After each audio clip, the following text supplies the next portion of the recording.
Hey, hey, hey. How's it going, Coach Val? It's going pretty good, Dr. Tiff. How are you? Doing good. It's another fabulous Tuesday, Wonderful. our What we favorite got day of the today? week. Today, we have a really good topic. I mean, of course, I say it every week, but we do.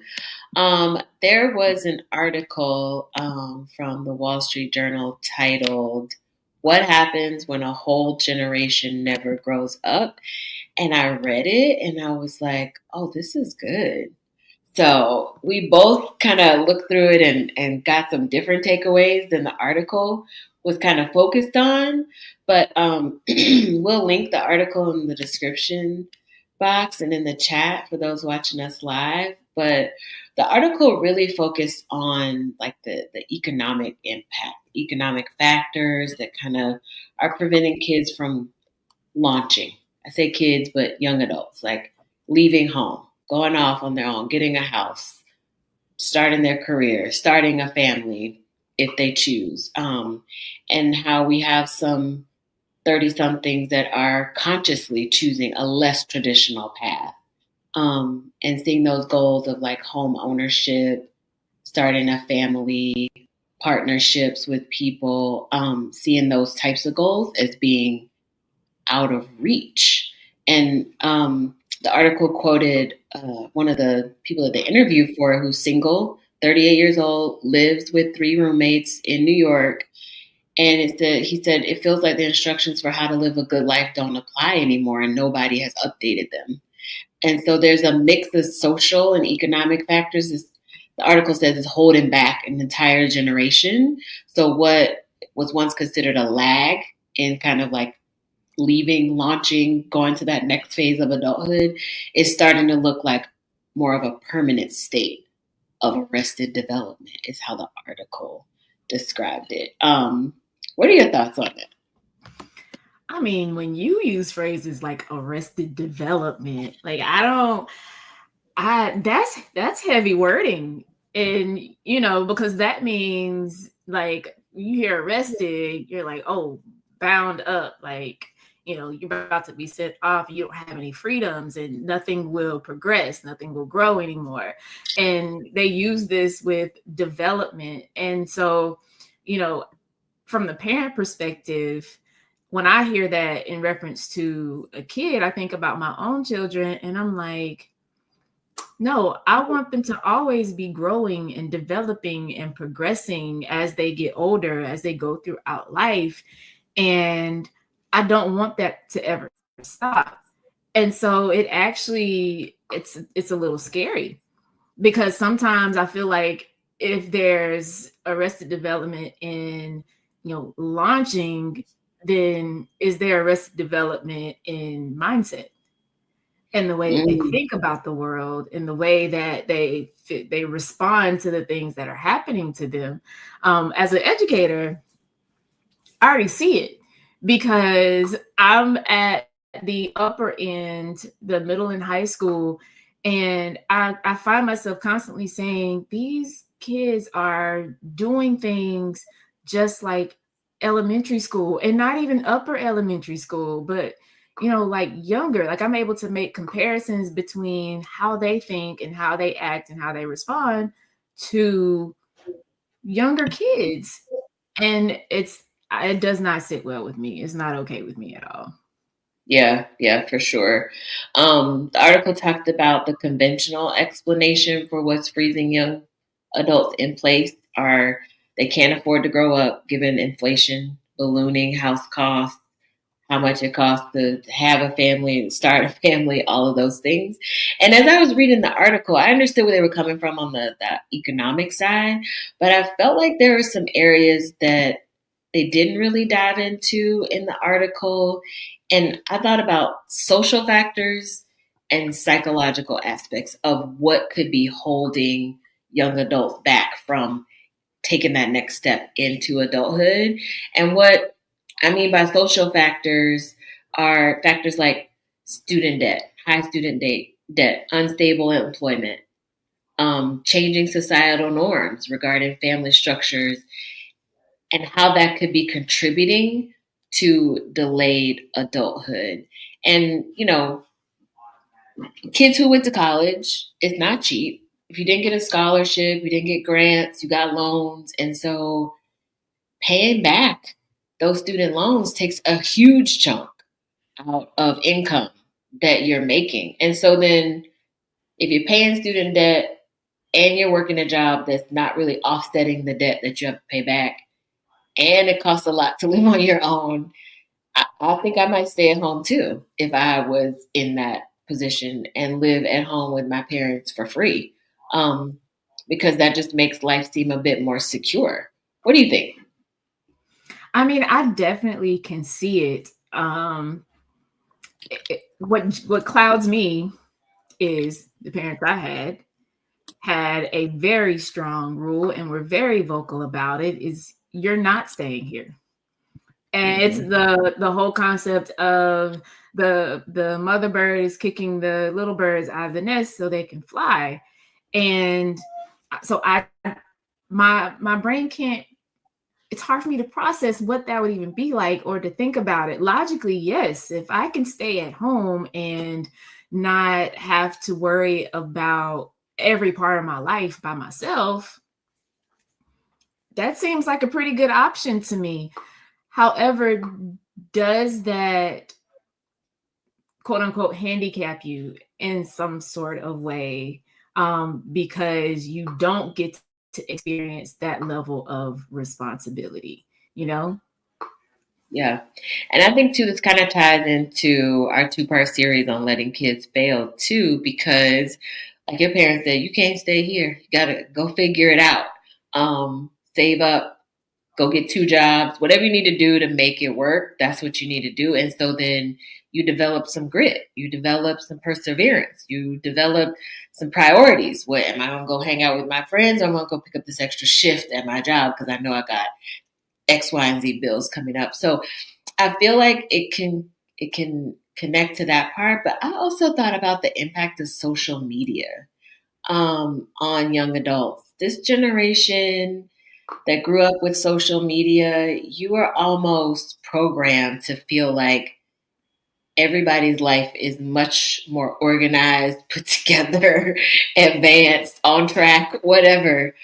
Because of course you're looking at their highlights and not, all the work that goes into getting them to whatever point they are in their life. But that can be somewhat daunting to the point where, depending on your personality, you're like, I'm frozen. I'm frozen in place because I'm looking at all these people that are my same age and they're achieving X, Y, and Z, and I'm nowhere even close to that. I don't know which step to take. And so then you just freeze and you don't take any steps. And I think that could be something that's definitely leading um, generation from not, growing up, because you are stuck thinking, you're stuck in the comparison, comparing yourself to people that you don't know. Maybe they are friends and colleagues. They're putting all of their highlights, and you're like, man, they're doing all of that, and I'm stuck here with this.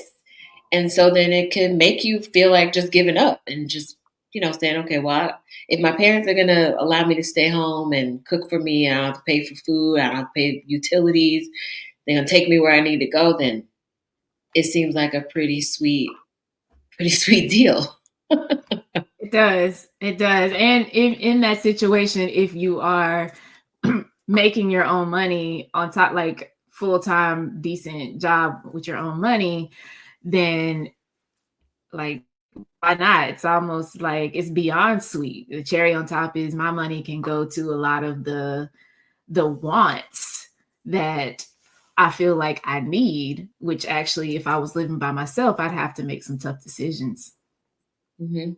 Yeah, I have friends now that, well, I shouldn't call them friends, but I know people who work a professional job, have been in their profession for years, and they still live at home.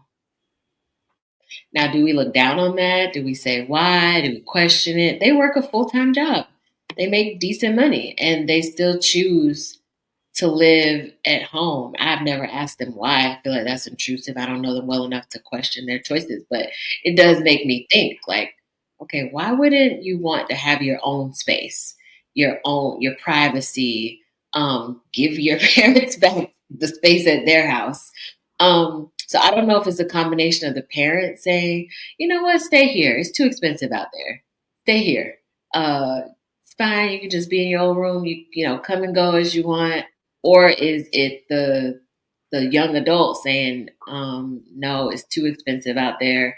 I can't achieve out there. I need to stay home. I don't know which side of it is, but I think that, you know, my son is younger now, so it's not something I have to deal with in the moment. But I would think as he gets older and ready to graduate high school and move on to that next step, I would want him to move on to that next step. Like your parents said to you, you can't stay here. I don't know where you gotta go, but you can't stay here. You gotta go and figure it out, because if you don't give that push to some, they'll just stay forever and Yeah. get real comfortable. Yeah. And so having a ninth grader, graduation is looming upon us right now. And we've had conversations. I've given him that talk of like, you got to go do something. I don't think I put it to him the way my parents did exactly. But I do want him to understand that there's a next step. And you need to be thinking about what that next step is going to be for you, because what it's not going to be is just simply life as it was when you were in high school and I was completely responsible for you. You're going to have to assume responsibility for yourself. And so, not to say that once you go out and try that I won't be a safety net for you. Absolutely. If something is going on, if something's happening, if you need, you know, support from home, if you need to come back home for a time, okay, for a time, not forever, for a time, then yes, of course, we're going to support you in that. But understand that this is not permanency. This is just for right now. And I Yeah. think that's valuable for kids. I think they need to, it forces them to make some decisions, to look out in the future. One of the things as a teacher that I'm constantly trying to get kids to think about is think beyond right now. Think beyond, you know, tomorrow or this week. Like, where do you see yourself in the future? What kind of things are you doing? What kind of person are you? What would you like your life to be like? Okay, let's start preparing for that now. And I feel like the longer the kids don't transition to that next phase, then the less they actually start thinking about this stuff. And, you know, even to the point where helping other people out. Like, I believe that part of us being here is providing service to others. How do we help others? How do we support others? Something about just not launching begs me to believe that, you know, even in that area, there's some arrested development. How do you serve the world that you're in? Yeah. That touches on a really good point too that I was thinking about as we were preparing for the tonight's show. How do schools help prepare the students to launch? How are schools helping to guide students to what a next step could be? You know, we talked on here a lot about there being that interconnection between home and school. It can't be two separate entities. And we, you know, I focus more on the little kids, like elementary, preschool age. But in thinking about high school, and I have worked in high school when I provided speech therapy in the schools, and I would go to the IEP meetings and they have this transition plan they talk about with students who have IEPs. Like, okay, well, how can we get you out into the community? But I don't know that that's done at that level for kids that are in general education classrooms. And so, how are schools helping our kids learn how to explore what that next step could be? I know you have certain electives, you know, you can the cosmetology, mechanics, you know, like all this stuff you can take for electives, but who is talking to the kids about life choices, that next step of adulthood are we meeting with parents to get an idea of what they want? Is this the parent who's like, oh, they can live at home with me as long as they want? Or is it the parent who's like, you got to go get a job, join the military, or go to college? One of those three things you need to do. So I wonder what the role of schools is. What do schools see their role being in that, if any? Yeah. So right now, Georgia has schools in Georgia have access to what's called U Science, and it is what you would consider like career planning for the students. So, and they do this throughout high school, 9th through 12th. I'm not sure about 8th grade, but definitely 9th through 12th. And they go on the program. The program asks them questions about their interests. So it starts off as a type of survey for them to kind of guide them based on how they answer what profession would, most likely be best for their interests. So those things are happening throughout the school year, all the way in high school. I've been in places where we had advisors. So back in the day, we had homerooms where we would go to. That concept has been kind of beefed up, and those homeroom teachers are now advisors, where counselors will give them lessons on all kind of different topics, and part of that being, career planning, or what do you see yourself doing later? Let's help you think 5 years from now, and help you start planning for what do you need to do now to make sure you get there. So there are some things happening at the school, within the school day, but to be honest, the school structure is not set up best to address those types of things. And like I've seen on social media a lot or we've read articles where the college students are like, yeah, what they did in high school did not prepare me for this. And not just academics, they're talking about life. I've heard lots of kids say, no, the class I really need is a class that'll help me with financial planning.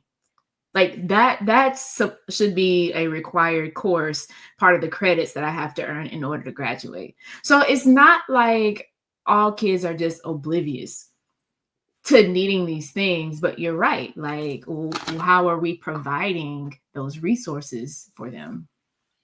And I love that because the structure of traditional public school as we know it is very much like, I am spoon feeding you information. You need to consume it. And when it's time to regurgitate it on a test, then that's what you're going to do.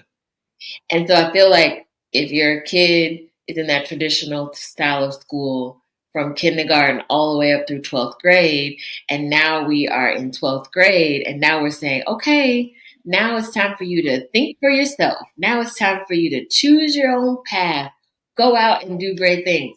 But we haven't conditioned them to do that. We've conditioned them to have somebody tell them what to do and then go do that thing. So it seems like it's conflicting. We're programming them to be one way, and then at the drop of a hat, we're expecting them to totally change into a different way of being. Yeah.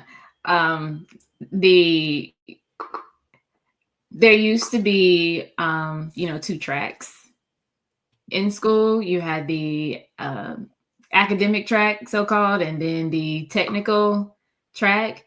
And when they decided like to put the two together and make everybody get the same diploma, it was like, why are we doing this? All these kids are not going to the same place. You mentioned the big 3: college, military, or straight into the workforce. And to be honest, like, we don't give kids enough credit. Earlier than we think, they do have a decent idea of what they like and what their interests are and what they're good at. And so to prepare them, put them on a path that's going to prepare them for that, it makes logical sense. And kids are frustrated. They are extremely frustrated.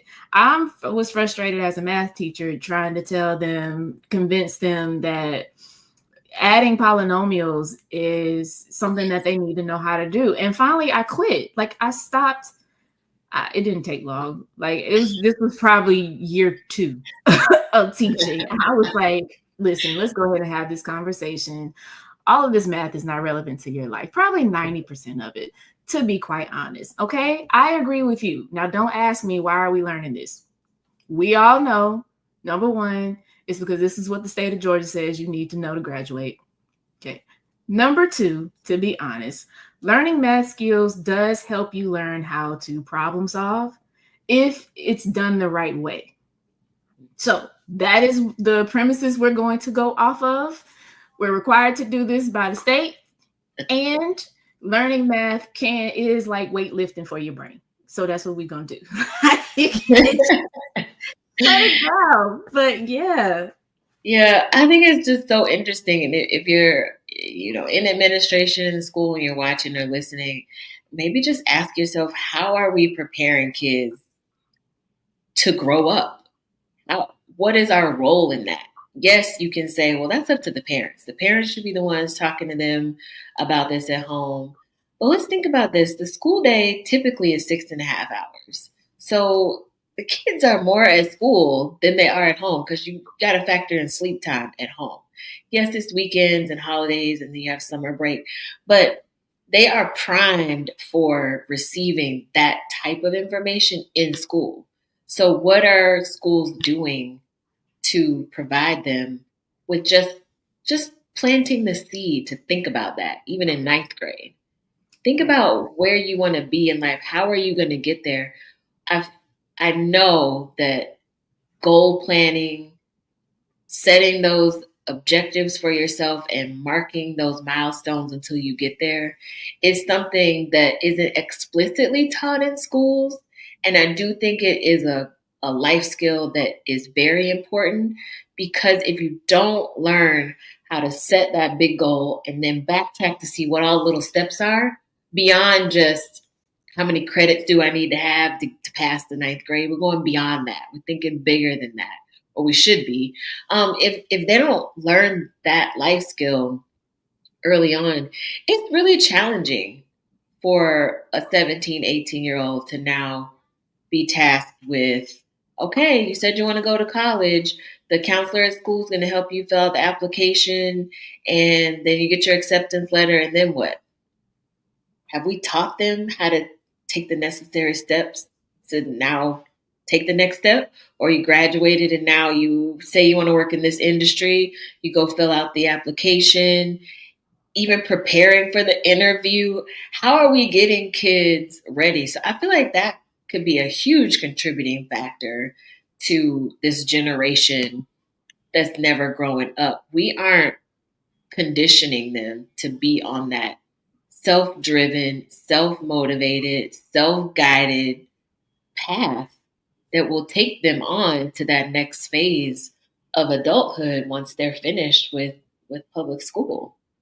I agree.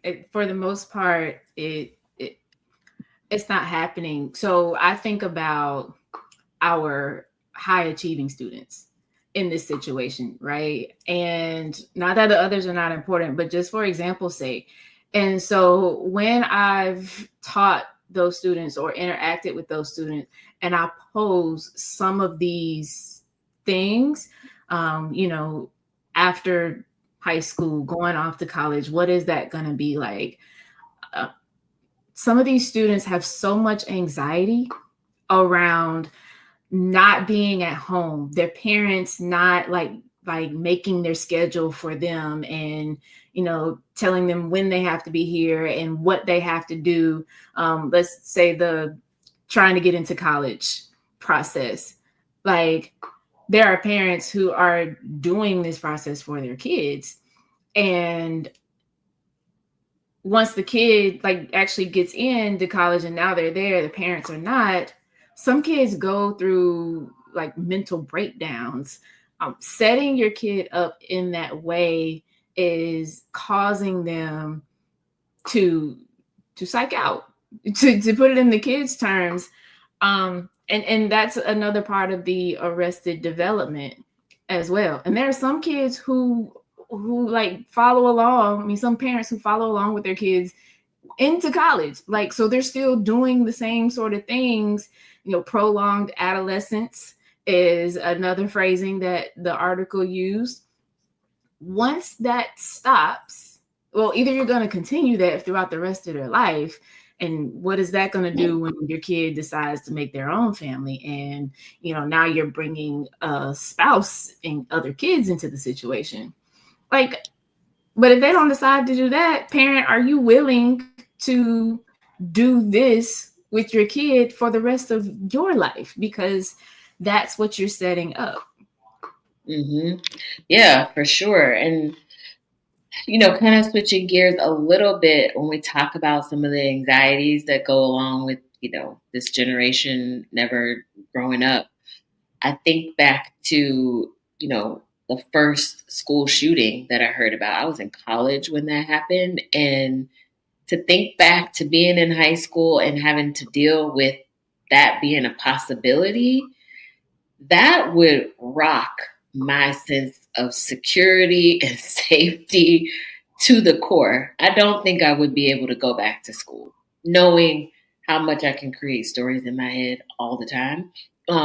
To have something like that actually happen and then be expected to go back into the school building. And now it's time to graduate graduate high school and go out into the real world where those things are still happening at random concerts, New Year's Eve events, games, all these things. I would feel like, okay, I need to stay home. Home is safe. Home gives me security. I don't want to be out in this big, bad, scary world because of all of these things that have been happening as I have been developing. And I can see the parent side of that too. If your child grew up in the era of, these mass shootings, where you're like, you know what, I don't want you to be out in the big, bad, scary world either. Come stay home. We'll make, you can feel right at home here. So that psychological aspect with the anxiety, the worry, I can really see how that can make a young adult feel like, no, I'm not ready to go out here into the world. And also a parent saying, I'm not ready for you to go out into the world either. Yeah. And, I see that, like, I definitely can see that instinct of, no, if you're with me, I can better keep you safe. And sometimes I think we don't think about, well, what about when we're not? Mm-hmm. Like, I know, especially in the Black community, people don't really want to think about death or talk about death until you're at the funeral.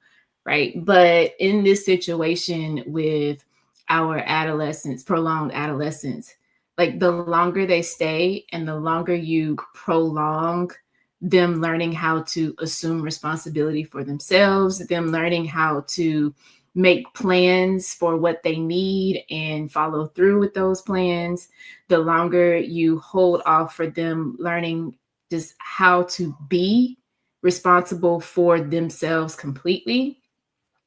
Imagine what happens when you are suddenly no longer there, and what that already is going to mess with them emotionally and psychologically, because not only were you their parent and you're not there anymore, but you were also providing everything for them, or most things for them. And so now they're dealing with not having their parent there, and they're potentially struggling on, how do I do life now? Because this was all I've known. Yeah. And that really speaks to our two-part theories on letting kids fail and having them to explore choices, explore life, and feeling the consequences and figuring things out, problem solving, negotiating, and, just getting that feel for being independent, because that's what all of that leads to. So I think that's a really, really good point as well. I know there was more that we took out of this article, but if you have been following us on Tuesday Talks, 30 minutes is our time limit. We are busy working moms ourselves. We know that people that are listening are busy, teachers, parents, administrators as well. So we're going to have a part two because there were some other really key points that we took away from this article as well. So be sure to join us back here next Tuesday for part two of our talk about what happens when a whole generation never grows up. Be sure to share this article, give us a thumbs up, a like, a download. It helps us know that you're engaged and enjoying what we are doing. So with that, we will see you all next Tuesday. Have a good one.